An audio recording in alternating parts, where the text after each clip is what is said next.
Ladies and gentlemen, let's embark on an exploration of innovative strategies for sustainable growth in today's dynamic business landscape.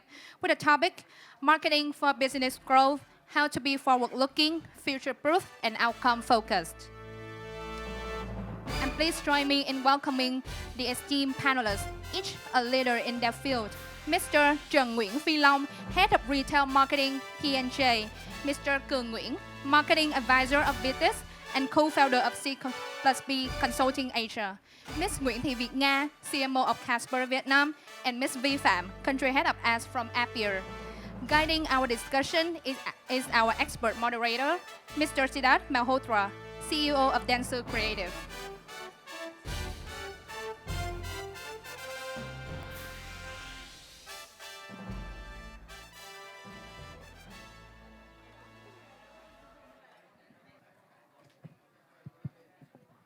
Hello. Hi, everyone. Good morning. So this session is about marketing for business growth, and it's about how to be forward-looking, future-proofed, and outcome-focused. And of course, we have this great panelists to help us answer some of these questions. So let's begin. We are kind of living in a time, where trends change within days. So if today is all about rap, it might be something else tomorrow. AI is kind of revolutionizing almost every industry and service sector we engage with. Data is becoming the ultimate treasure that everyone wants to own. However, the regulation surrounding data kind of keeps on changing day on day, making it more difficult to acquire. On top of this, of course, there's financial instability, global politics in play, and the Mother Earth telling us that if we don't behave ourselves, we have a price to pay. So in a time like this, how do these marketeers and communication professionals plan to stay future ready? That's what we are going to do. So I'll jump in, right? Kong, I'll start with you first. So the first question to you would be, flexibility and agility are becoming more critical as opportunities for growth. Yeah. Okay. So hello everyone. Thank you for being here in a very crowded small room, and I hope everyone could hear all of the sharings here easily, especially with the noise out there. I heard also someone singing. I'm Cường. I used to be the marketing director for BTS for more than 5 years, and I just opened my own consulting firm last year, and now I continue my journey at BTS as marketing advisor. So a very interesting topic about something that more forward-looking and future-proof related, and I see that one important fact here is that we are living in a VUCA world, right? Changes, disruptions, and a lot of new things that we cannot expect. So instead, my own philosophy is that instead of chasing after all of the changes, being reactive to them, rather than we need to hold something that we can control. So for example, like you can see that BTS somehow for the past 5 or 6 years is very famous for trend catching. And we do not see that as trends, and we do not want to running after trends for the sake of running after like everybody else. So I think the very first important thing to be adaptable to something that very like changing a lot of daily is that we need to hold a very core strength of our own value. That value could comes from the products like BTS. We always start with product, or it comes from the vision, ambition, and even like the mission of your own company. So for example, like here in BTS, we always start with the functional value that we could offer to people. That is very famous tag like BTS, like embracing Vietnamese fit or nâng niu bản chân Việt. It's not like a literal tagline, it's not some advertising quote, but it is the mission of we starting with a product on how the shoes can be a part of every steps of people, starting from protecting the fit, or we can expand further to some kind of area related to healthcare. Secondly is about the emotional value. So normally brand or marketers talking about functional, emotional, aspirational, but there's a lesson that I learned from throughout my more than a decades of practicing marketing is about starting with functional, but you need to got the connection related. It's like a ladder. You got the first step onto the functional, but later on you got the second step into emotional, and that has to link with each other. So from embracing the fit, what could be the story that we can tell people? So for Hunter is the dedicated sub-brand for youth. It's talking about not just companion on the fit, but also to be the companion on your daily experience, on your life stages experience. So it's all about experience because like stepping out of the world is already experience itself. So we're talking about that. And we think about how can we like following trends without following trends. So we see that we're choosing the criteria of what is the meaningful experience to the youth. What could be the fulfilling area of that experience? It's not about some random dances on TikTok, but it's about like people running after startup career, for example. That could be a life-changing experience that we want to promote. And the final one is about aspirational brand that could represent for. BTS has always been a Vietnamese brand. We established for 41 years. And we not just made in Vietnam, but we want to promote something related to the values of Vietnam. That's why when remember back in the time that U23 national team of Vietnam in Thường Châu, we lost in the final match. And we see that it's not a trend to jump in and celebrate, but it's rather a milestone of the whole Vietnamese. It's like we set a very pride-worthy milestone, and so that from just 24 hours, BTS design shoes and following that, but not any other kind of occasions randomly. So I think that the first one that I want to emphasize here, to be future-proof, to be following with the trend, you need to got something that you hold. It's the core functional, core emotional, core benefits that you can bring to the people. That is also about the corporate values. And later on, you can stretch that into other areas, and you can see that whether it fits with the brand or not, that trends, that technology adaptation, later on we can discuss further. Yeah. Thanks, Kung. So some really great examples of how you at BITIS have been following trends versus almost kind of creating new trends versus just trying to follow TikTok dances and stuff. Any examples of how at BITIS or at your current organization, how you are adapting, like how you are being flexible and agile in a world which kind of is changing and evolving every day? Any examples on that you would like to share? So I think that one crucial example that I could share is that for manufacturing business like BTS, it takes normally 11 months from design approval of a shoe into bringing that onto shelves. So that's the normal process. And for BTS, I think that we are the mixture model of like SME versus like big corporate. So 41-year establishment is like BTS. Our practice has always been like step by step, following the procedures and giving people enough time, not to rushing and putting pressure on people. But I believe that we have done a lot of kind of trend catching so-called for people, but rather than like something that can represent the brand spirit from designing the shoes. So one important lesson here is that, I can give an example, is that once all of the board management align onto why we have to do that, we can easily facilitate and change the process, disrupt the process, because we own the technology. We own something that we see that we can easily change, but it could also affect onto the massive live production. But is it worth it? So for example, like the U23 national team football shoes, is that anniversary version. We see that big opportunity for BTS to tell something that could represent the spirit of BTS. So designing it within 24 hours. And once we designing that, we combine the tailoring process of connecting with the R&D manufacturer like head. She's also like the daughter of the owner. And because like she holds all of the kind of expertise into making shoes, so how can we pick some models that we already have in storage, in R&D process, and we change something that we see that it could have the certain time to bring to market. So I think that flexibility, it lays within each and every one, as long as you can give them the reason why you have to do it. And is it bring the huge benefits to the whole organization, to the whole brands, and to the people with passion that they have so they can stretch their further a little bit more rather than their regular normal procedures. So what I'm picking up is if you are able to inform to the team members and different stakeholders that there is a very clear reason why we need to do something, they will mobilize it, they will make it happen, and of course, you are also empowering them to take decisions that are important to make it a success. Great, thank Yep. you. Yeah, would you want to share any examples on the same about flexibility and agility, how you are adapting it in at your organization? Thank you, Sid, for the questions, and also thank you, Gurung, for a wonderful and interesting case. So I repeat the question a little bit. I heard two words, right? Flexibility and agility. Yeah.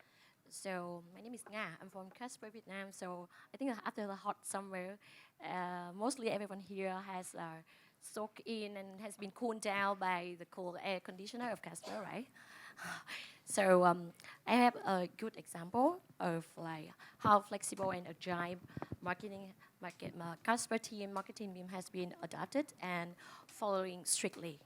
I do agree with Kurong with the point that we do need to give the team the reason why we have to be flexible.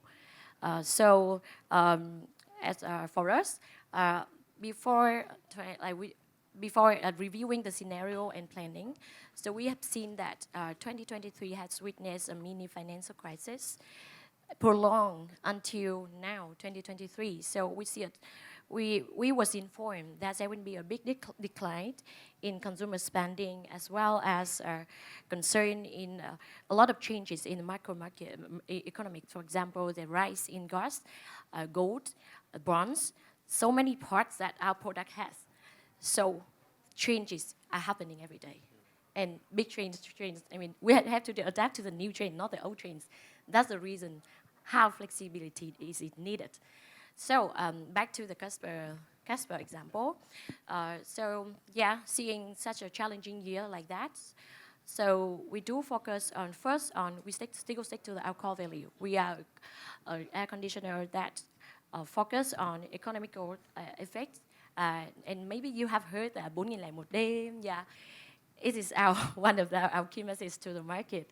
And but through these years, we review the customer demand and like they're cutting off on wallet spending.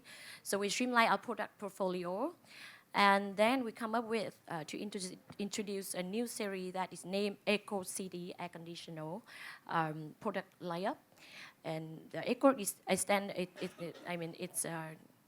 means like eco-friendly and economical. So also the communication and marketing message is also like is able to tapping in the customer concerns in electric price. The price is rise, the spending is cutting off. So we're tapping in their biggest concern of the whole summer, and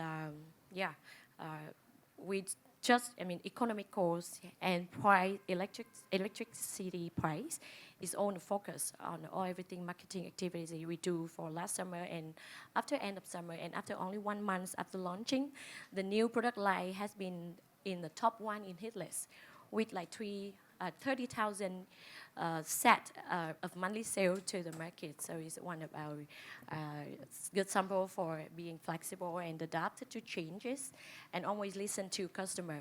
Yeah, and I also want to emphasize another word, that experiment. So we do have a forecast that this summer is expected to be really high in demand. Although they are cutting off spending because that is annual no coming.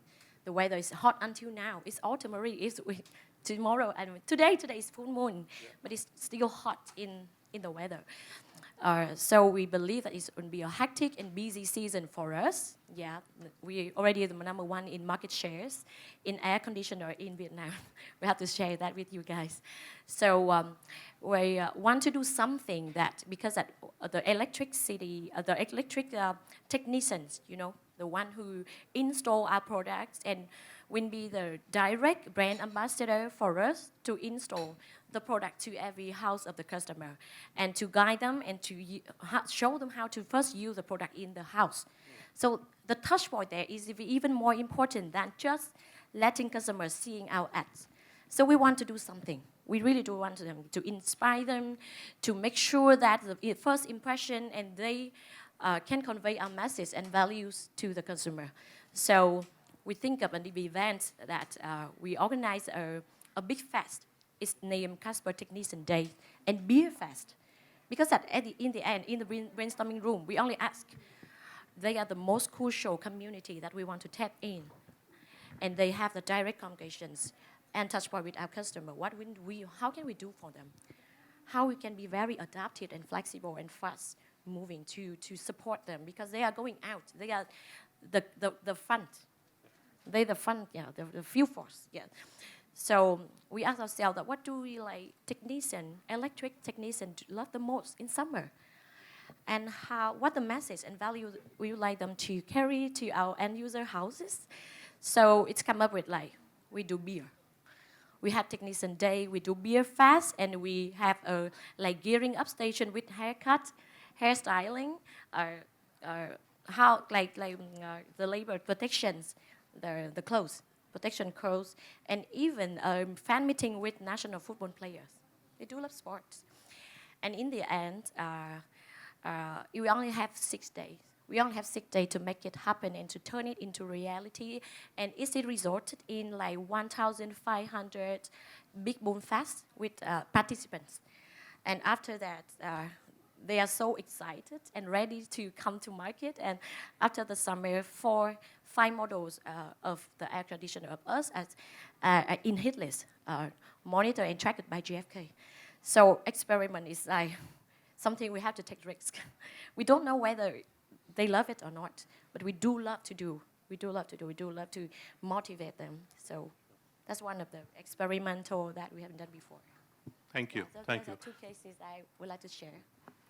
Great. Some really good examples over there about how you were flexible and agile to change up your lineup, create a new product in ever-changing marketing conditions. And I love the name, the eco and the economical. I like that pun. Also great to see what you're doing with the technicians. I think if you have the technicians behind you, it surely would allow you to become a bit more faster and agile in the future. So some really good examples. Thank you. Okay, so moving on to my next question, which is about AI. We have all been hearing about it, probably already started using with it, interacting with it, and we have also been hearing about how AI is going to change and revolutionize the industries going forward. So my question is about how do you think AI will be having an impact on your particular industry? And can you share some thoughts or some examples about how you're planning to use AI within your company and industry? Long, would you want to share some examples, please? Hello everyone, my name is Long. So I have 14 experience years in retail and marketing industry. So I have been working for nhóm mua Lazada and coming to the Central Group and Pharmacity, and I'm currently the head of retail marketing of P&J. The question is great. I think AI is a sexy word. A sexy word. Everybody mentioned about it. Every company mentioned about this. But from my point of view, I see if you think AI is sexy, it's the beginning of the expensive mistake. Because AIs or every technology tool, AR, MR, whatever, it's just a tool. And it's just about the what and how. And the key question we need to ask ourselves is about why we have to use AI and who use AI is much more important. I can share 2 crucial use cases in P&Js. The first use case is about from the retail operations. Most of the retail store, we have the camera systems to manage all of the internal operation problems, to see how the staff is going on, how the staff serve the customers. So we work with a partner. We integrate the AI technology into current camera, and we now currently is used for external problem. We can count the traffic come to the store. We can see how the customer behavior in the store.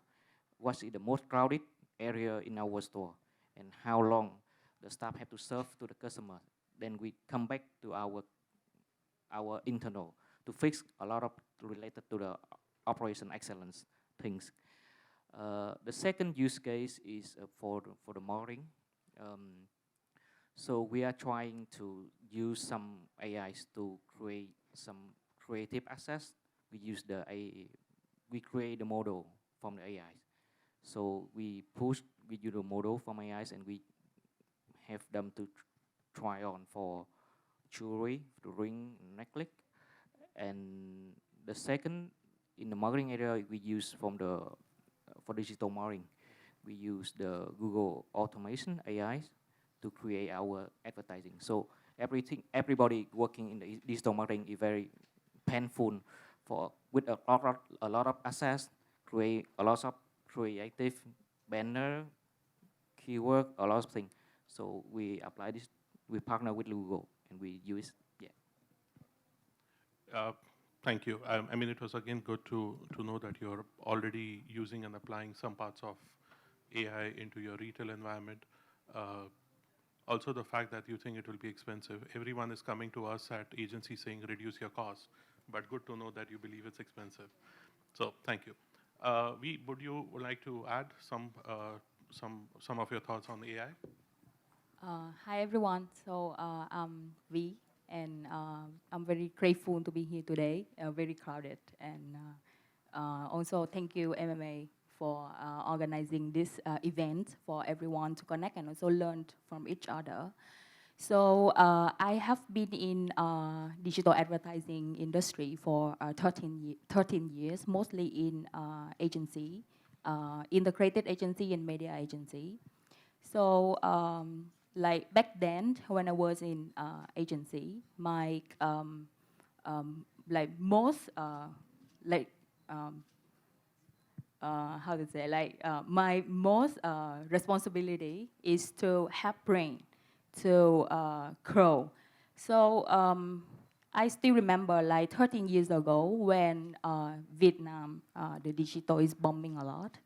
And also just like brain shifting their business from traditional access to digital access, like building up like website, apps, and also like for now, it's growing a lot in Vietnam that brain also have. So aligned with that, that time, I think 8 years ago also, like we talk a lot like mobile marketing, like here in Vietnam is the mobile first marketing, right, for now. Each of like you here having at least like 1 or 2 devices. So how as a media agency and also brain to grow their business on digital is a critical objective. So from my point of view, I think back then we use a lot of like human resources, like having team and also like agency support in running a media campaign, for example, on Facebook, on Google, on TikTok now, and also like other vendor. But like how we just like connecting on the data point of user in the brain access. Like for example, how do you know like your user behavior on website, on mobile, and also like on other e-commerce like offsite access?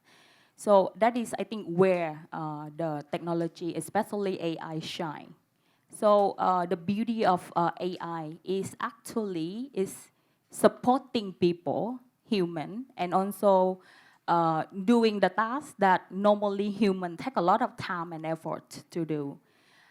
So from my point of view, we just like letting AI and also technology as an assistant in and also as a tool for us to really connecting on the customer behavior on the data point and also predict the future of the user. Like for example, one user, they repeated one action for like 7 days. So it's more likely in the 8th day they will also do that actions. So that is where AI can also help you in terms of collecting on the data point of the user and also do the prediction. So from that prediction and also understand your high value user from the brand access, you can also replicate and also learning from the rest of the user acquisition campaign. So I am handling to increasing the business for FTR in Vietnam, and we are a technology SaaS company. Yeah. So, Sorry. please. So I just want to make clear about the statement. I already said that AI is sexy. AI is sexy is just a half of the truth.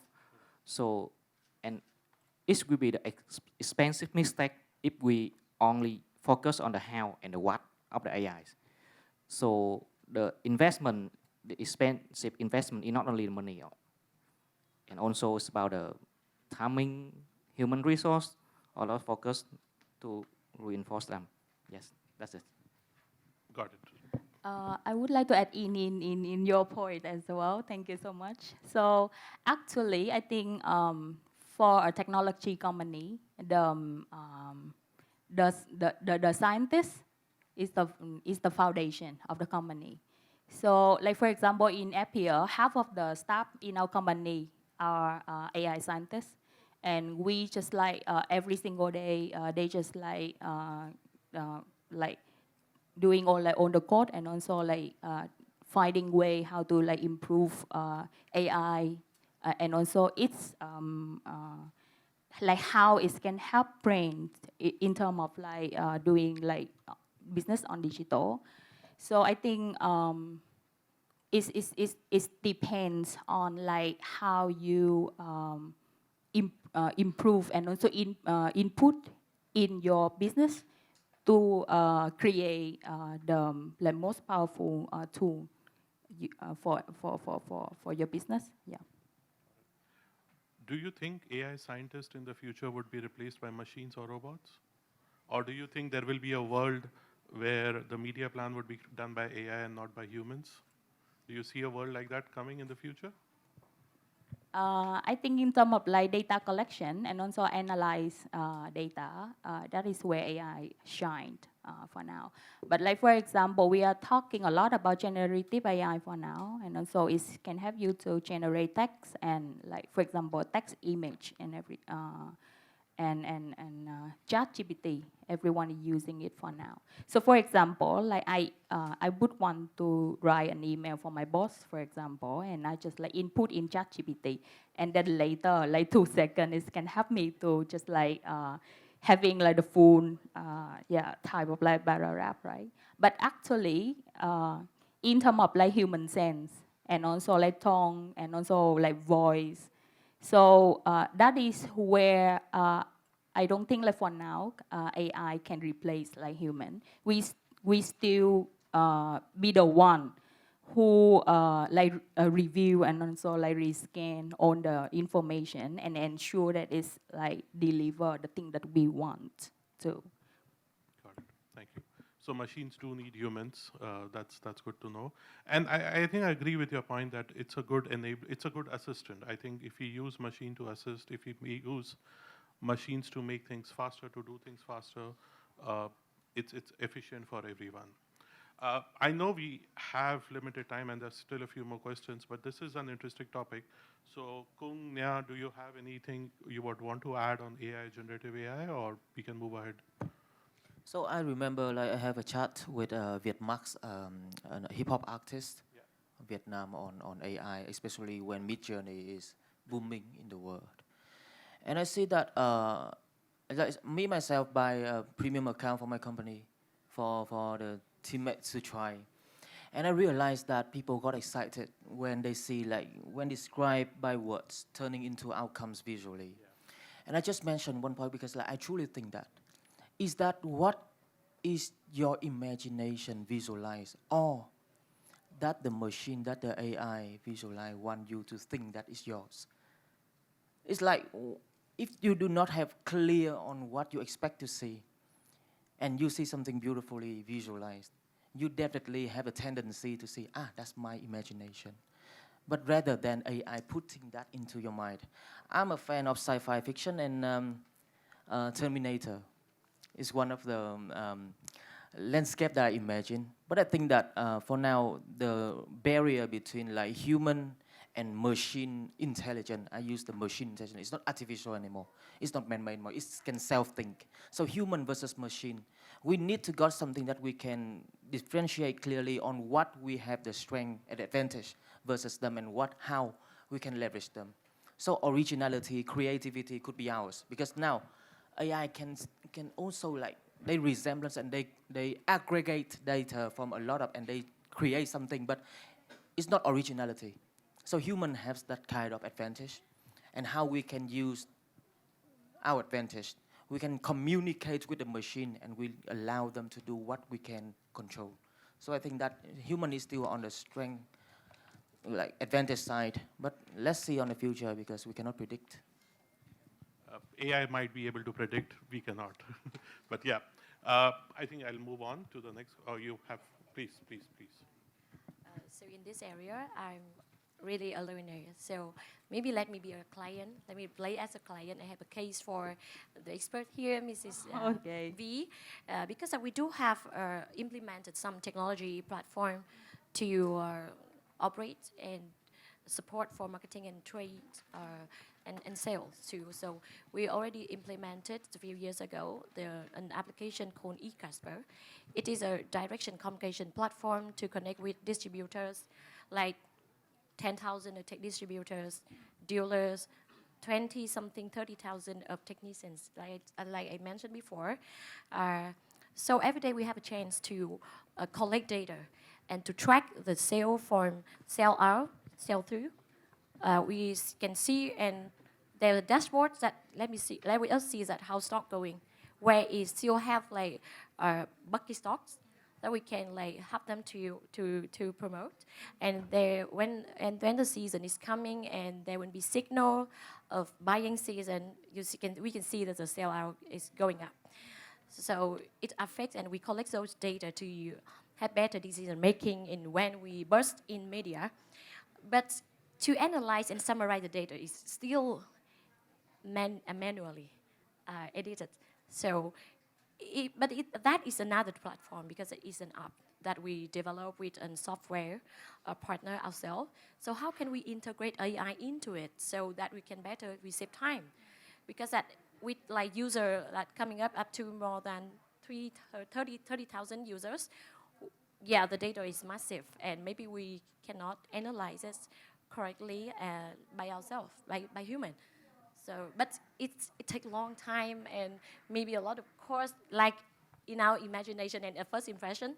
So we don't know how to integrate AI into that system to better future proof.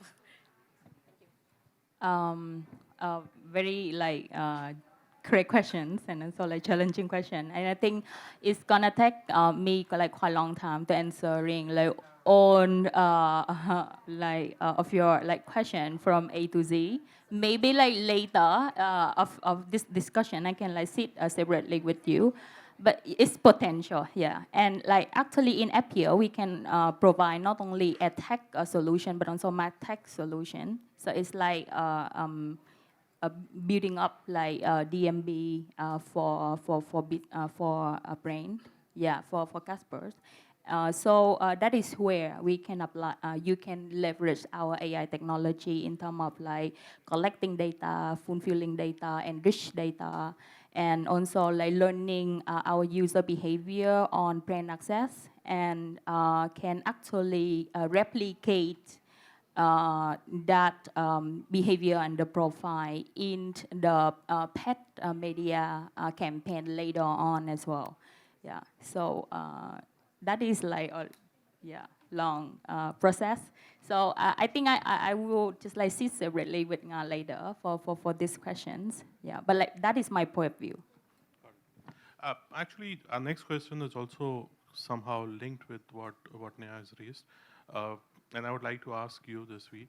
There is a question probably from a lot of marketeers and from the audiences that how do we apply AI or data platforms across marketing funnel? So any thoughts on that, and what would be your recommendation on that? I think AI is like as Long says, a fancy word like for now. Like, it means that everyone talking about AI a lot and also generative AI a lot. From my point of view, I think technology is growing a lot, especially like in Southeast Asia and Vietnam, and I think it depends on each brand and also each business to see and also to choose like what is the area that you put AI and how can you how you see it at, like, for example, as someone that can just like help you to grow the business from A to Z, or it's like you're just like a data analysis assistant. So it's much depends on the business objective itself. But like within app here, because we are SaaS company, so we have been like growing AI for like 12 years from now. So actually, Brain like for now can leverage leverage AI through our AdTech and MarTech product. Yeah. Got it. Thank you, V. So moving on to our next question, which is actually about retail. And Kung, I'll ask you this question. In a time where we have seen pandemics, we are seeing some financial recessions, and coming from a retail environment, which also is a big investment, how do you at BITIS used to plan that, where you felt that you were kind of forward-looking and future-proofing yourself? So I think that one interesting point is that from BTS, Casper, and also P&J, we all retail business, but at different level of involvement of customer. So people might spend a lot of time thinking on what jewelry, on what kind of electronic devices might come into their purchase. But for sure, it's middle level of involvement. It's not like toothpaste or like FMCG stuff, but it's also related to your identity, your lifestyle. So back to the retail business, I think that one of the most important thing that we realize after the pandemic here is that we need to optimize. BTS has a very strong advantage that we could block any kind of branded competitor, is that we have huge distribution system. We have more than 1,000 retailers, and we have more than 200 own stores, also e-commerce and in shopping malls, etc. But we see that a very big shift in terms of e-com and especially social commerce when TikTok jumped into the journey. It's like TikTok and also like other e-commerce has removed the barrier, not just for brand to come into online to be delivered to people, but also from unbranded. I could say the word fake, but it's not like polite enough. It's unbranded. It's from manufacturer brand and unclear original brand. So people can easily see how a shoes under 500,000 Vietnam dong can look so cool, can be tested for durability. And that comes with the challenge for the brand, is that, so why people need to buy branded products anymore? You can stretch to 1 million, but other like from China, from Thailand, from a lot of origins could easily showcase their product on TikTok. So that's the number one thing I think is important. It's not positive in terms of future landscape, but it's more challenging. Is that how can we survive and fight back versus the evolution of technology, especially from social and explore commerce. And what and how people can believe in your product as well as your brand, so they would love and they were willing to purchase. They spend more on you rather than functional stuff like others competitors might have. And how you can like use TikTok, because I believe that e-commerce is personal, my personal belief. E-commerce platform will always be the market. So you can never be able to build the best brand experience on that. You need to got your direct-to-commerce channel like your website, your Insta pages. E-commerce somehow can help you to boost sales, but it's still the market. It's for people come for incentive, discount, etc. But for social commerce, it's an interesting point. It's like people come in there for the sake of entertainment, but rather than they find something, jump into their scrolling stream, and then impulse purchase happen. So how can brand can come to that to take advantage of that, build a very fruitful brand experience on that, but still related to sales? Because I see like a lot of brand coming to that, even like luxury brand, fashion brand, people that used to usually wear ADLV, I don't remember the brand, but still got discount on that. They use Phạm Thoại, for example. Like it's just about a shake of discount incentives. And once you buy in on that, you jump into that kind of vicious circle. The brand value would be decreased, and you rarely get back the brand momentum like never before. So I believe that could be the challenge. Besides the optimization of retail normally and adaptation for technology, AI, camera, like Mr. Long has already mentioned, but I rather than put my focus on how can we fight back versus the TikTok, versus the social commerce, especially one recent news that China opened a huge kind of factory, but it's not manufacturing product, but it's for live streaming and storing near our borders. So it's very easy for them to ship to our countries, and people can just buy a product with like almost free shipping. So that's also the challenge that brand need to take advantage. Need to look into and take advantage of what you have strength. Building brand properly is not based on short-term sales incentives, but still in progress of thinking out a strategy to fight back. Thank you. I know we are out of time, but Long, your thoughts, and then we'll conclude, please. Your thoughts, yeah. Okay, so I will share my opinion in two perspectives. The first one from the retail perspective. I'm seeing all of the retailer currently in the elaboration turning point. Besides all the chain effects due to the COVID-19, the economic crisis, the inflections, so it pushed an acceleration to the chains for the retailers. And the big chain retailers are not of advantage as well as. Now currently I love the keyword of the flexibilities and agility. So I see that's all of the commercial plan or marketing plans now have the deadline. So we have to, we are kind of agile, how we can flexibles in our plans. And for the marketing perspective, I think for the futures, it should change to be the collaboration marketing. For the internals, marketing is not only the responsibility of the marketing department. It should be responsible of all the company. So in P&J, we train the marketing just a tactic level for the store staff, the sales store staff. So we not only have the marketing staff in the head of it, and we also have the 7,000 people do the marketing in their local areas.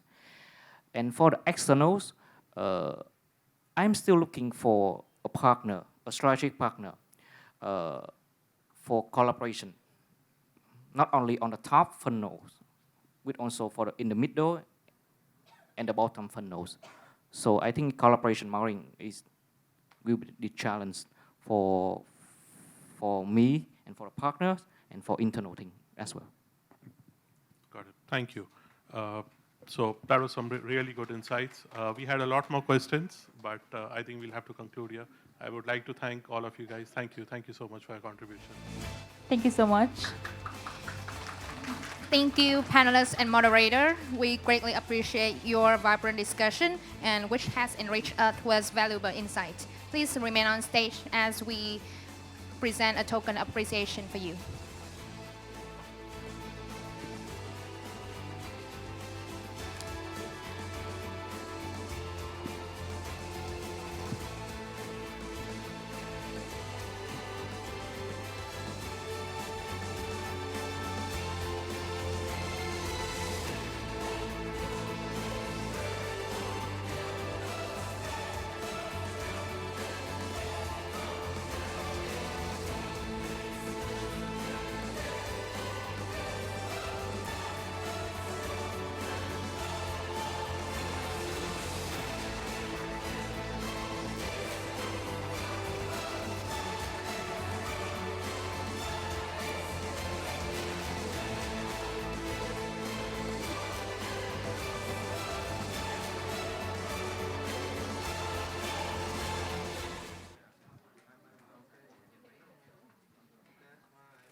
Thank you all so much.